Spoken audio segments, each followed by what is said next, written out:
Good morning, good morning, good morning. Merry stupid o'clock, everyone. Yes, I do think 6:33 a.m. is also stupid o'clock, even though this is usually early morning traffic out here in my state. Welcome to another episode of Spilling Tea. I am your host, Tiffany Daniels, and we are going to that horrible world known as the JRC. But before we get started, yes, there's going to be more videos today on JD versus AH and another long incoming. You know you've been waiting for it. That word doesn't mean what you think it means. Episode coming up as well this morning. So be on the lookout for that. And folks, now your disclaimers. You are going to see the link to this investigative report for the November the 13th, 2016 incident right there in your description box, alongside the other pertinent links of the Stop the Shocks campaign, including Autistic Koya's massive archive on the subject, where we get the bulk of our materials in regards to the JRC on this channel. You also have the templates. Folks, again, we've stupid proofed them. Sign your name, click on your senator, takes less than 2 minutes, and barely any attention span to assist us in ending adversive therapies, improper restraints, and seclusion in public schooling. Folks, it kills people every year, alright? We also have the ever-present and self-explanatory Change.org Shut the Judge Rotenberg Center Down petition. Now, trigger warning, especially for this report. So, folks, when we talk about the JRC, you're going to hear vivid descriptions of and catch clips of surveillance footage of kids with disabilities being tortured and abused. If you have young children present, folks, please use your headphones, all right? Okay, it is 6:35 a.m. stupid o'clock in the morning, folks. I am barely coherent and I have not had my second dose of caffeine. So if I stumble over my words, my apologies in advance, all right? Okay, so we're going to where we left off yesterday. We don't got much more to go on this particular report, so it may be short this morning. All right, so based on information gathered by the investigator, there is sufficient evidence to conclude that ALV is a victim as abuse as it is defined by MGI C19C and 118 CMR by ALBs 1 and 2. Boom. Therefore, the investigations are substantiated for DPPC case number 151373. For all these substantiated and proven cases of abuse that we are taking a look at here, you would think there might have been a full-tail investigation into what are these behavior programs and why are these employees feeling like they can get away with excessive violence, wouldn't you think? I'm just saying. Okay, and of course they put not applicable in spite of being more than one abuser. Okay, they give us the rehabilitation code key. Okay. It does not appear that the abuse report constitutes a malicious false report. God, I would hope so. Protective service actions taken and or recommended, required when abuse is substantiated.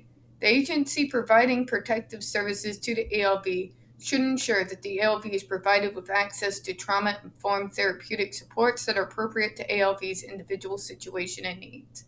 Oh yeah, they're going to allow them to see a shrink. Sure, Karen, sure. You know they discourage any kind of psychiatric help of any kind, right?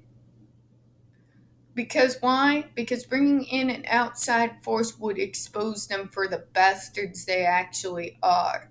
You gotta ask yourself, what's going on with all these employees? They're not all individually just deciding to be psychotic freaking assholes, people. Why would they think they could get away with such methods?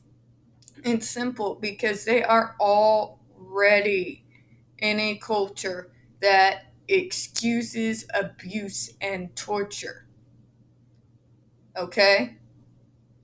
But they took it too far. That's all. That's not how it works. Yeah, it is how it works.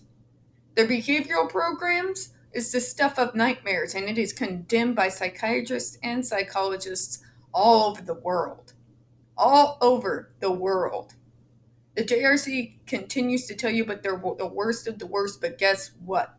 There are people with autism and mental health issues and varying behavior disorders all over the world. And it seems to me they get them treated just fine without torturing them. Just saying. But I digress. Let's get back to what we were talking about here. ALAB 1 and 2 were removed from the schedule when the events were discovered, and they were later terminated by the JRC. They should have been turned over to fucking law enforcement. Like any other agency I would know out here. JRC should review this incident and make changes to their policies and practices accordingly. You expect these bastards to make any changes? They revel in torturing us. And their psychotic, weird utopia they think they're going to create off the backs of us people with disabilities. Perfect little zombies to run your perfect little world. You fuckers are messed up. And doing this, oh, by the way, if you think I'm kidding, look up Matthew Israel. Yeah. In doing this, JRC should consider the following. 1. ALAB2 admitted he had been using a belt or strap with ALV since January 2016. Oh, Jesus. So, it actually, October is where he started to get caught on camera, but apparently it was going on since January, and we're wondering why he's getting up out of his bed and aggressing? Really? God. Despite having video surveillance of ALV's room overnight available at all times, the incidents of November the 13th, 2016 were the first ones witnessed by staff assigned to monitor said video surveillance. And 3, the statements and actions of the ALIBs with regard to ALV show a lack of concern for, knowledge of ALV's treatment plan, or human dignity. Oh, for the love of God, you think these people give a shit about the human dignity of anyone with a disability? Really? Really? You treat us like fucking animals? You treat us like animals. And guess what we become? Really? You think anyone at the JRC gives a damn about our humanity? Starving, sleep deprivation, bizarre behavioral rehearsal lessons, shocking us, and you think they care about our human dignity. Wow. That's a leap. Moving on. Additional findings of risk. ALIBs admitted to be afraid of ALV and having to have acted out of that fear rather than asking for assistance. Oh, fuck me. Okay, so you've been beating him since January, but you're afraid of him. What the fuck in AH's fucking playbook is this shit? I do not understand society right now. I don't. When abusers can get away with this shit because, well, oh, we were beating them out of fear. The fuck is this excuse? And people buy it. Look at the AH case if you don't believe me. Where you have people who will sit there and excuse her abuse towards someone because she was afraid for her life. Okay, the logic has entered the chat, okay? I'm going to be a representative for this thing called logic. Logic dictates if you're the one aggressing, it's going to be your victim that is the one that is acting out of fear. God. Once the November the 13th, 2016 was discovered, several other similar ones were located on the available footage just over a month. ALAB2 admitted to engaging in this behavior for nearly a year. Oh, but you were terrified of him. You were doing this shit for a year, and I'm supposed to believe that you are afraid of them.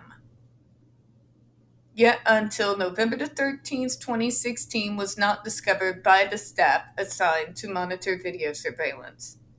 Also, that ALAB both acted with so little regard to ALV's dignity and his behavioral program for such a period of time suggests that staff either insufficiently trained or supported to carry out complex treatment programs for individuals with disabilities. The whole thing is insufficiently fucking carried out. Oh, and by the by, the behavioral programs that you all sign off on are fucking insane. They are done nowhere else on the planet. Just saying. Saying this all. Additional recommendations and or actions already completed when required when additional risk is identified. I need some tea for this level of stupid. I'm sorry. Why can't you people seem to fucking understand in the state of Massachusetts that's what's happening here is fucking messed up, psychotic, and wrong? Why can't you figure that out? It is literally easy for any other outsider looking in to understand how fucked up this place is. Why don't you understand?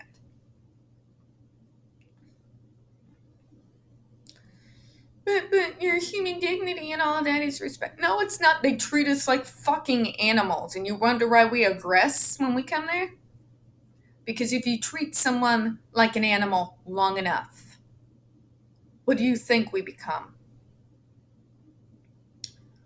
While the video surveillance is to be commended, as it was the tool that brought these instances to light, it appears to also have been insufficient or disregarded given the number of instances that were later found and admitted to.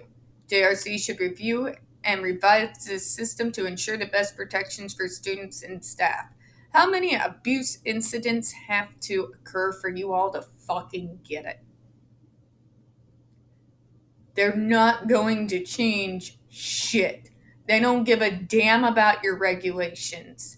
They feel like they're untouchable, and you all are the very ones who are complicit to them having that attitude because you never reinforce shit. There are not even, my God, you don't even make them pay reparations of any kind. No wonder they think they can get away with whatever they want because they have been for over 30 years.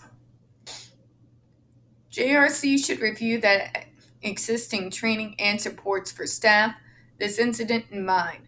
DDS should ensure that JRC abides by their human rights regulations, standards, and provides training as necessary. Oh my God, DPPC, you are fucking tone deaf. You are tone deaf as fuck. Let me explain it to you. Let me explain. DDS is not allowed to enact their regulations on the JRC, okay? And you want to know why? Because the JRC continuously has used the court and that goddamn 1987 consent decree to do whatever the hell they want. DDS is given no power to be able to enforce the regulations that they have to be abided to by the entirety of the rest of the state. Get it together, people. This disconnect between departments, this lack of communication, this lack of investigation, and the fact that the court's bent over fucking backwards to protect these people, including our own federal courts, I might add. Why is this not suspicious to anyone? Just saying. Okay, and here's a lot of blanked out material. Okay, was the alleged victim interviewed? Yes. ALV was visited in his classroom on November the 21st, 2016, although he's mostly nonverbal and was unable to communicate anything about the incident. Yet we're going to interview you in the place, the people who are abusing you. But speak freely. Oh, but you're nonverbal? God, I hate these people. You know, they could actually communicate if you gave them the tools to do so, right? God, this state is backwards. I used to think Massachusetts was progressive and intellectual. It's not. It's worse than Missouri. And I didn't think you could get worse than Missouri and Arkansas. But apparently you can. Was LAB1 interviewed? Yes. And of course they blanked out all that. Was ALAB3 interviewed? There was no ALAB3. 5, 6. Okay. Were all interviewers interviewed? Yes. Did ALAB receive a copy of the DPPC Notice of Alleged Abuse Rights form? Apparently, yes. All available witnesses interviewed? Yes. Date of visit and pertinent information regarding risk at the site. The site of abuse is ALV's single bedroom address above. It was not visited in person, as the incident themselves were recorded on video footage and viewed at the blank, blank, blank. Okay, so they established abuse by medical record, personnel file, previous abuse investigation report, previous hotline report, previous police report, Jesus, restraint and seclusion form, video recording, individual residential agency record, individual treatment plan. Bedroom assignments, okay. Sheet with layout of residence leader LAAB2, dated November the 15th, 2016. And folks, that is the end of this particular report. So what did we learn today?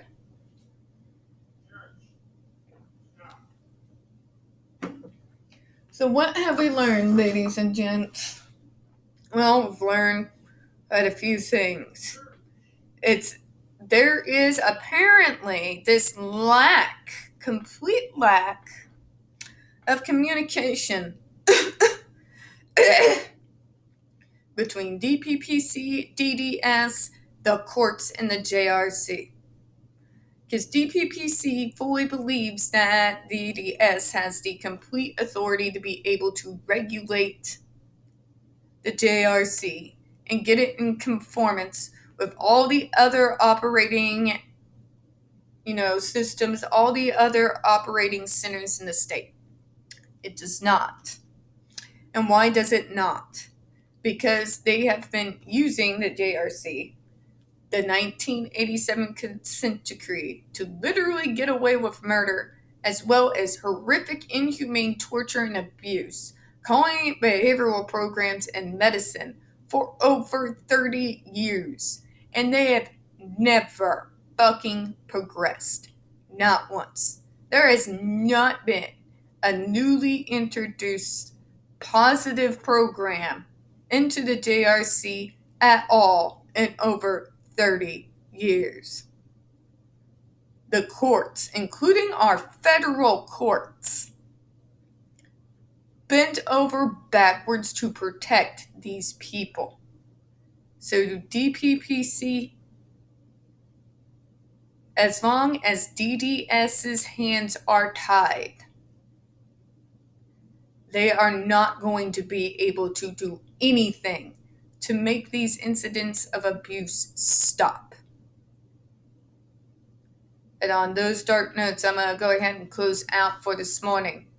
We don't get very many views on this channel, especially on this subject.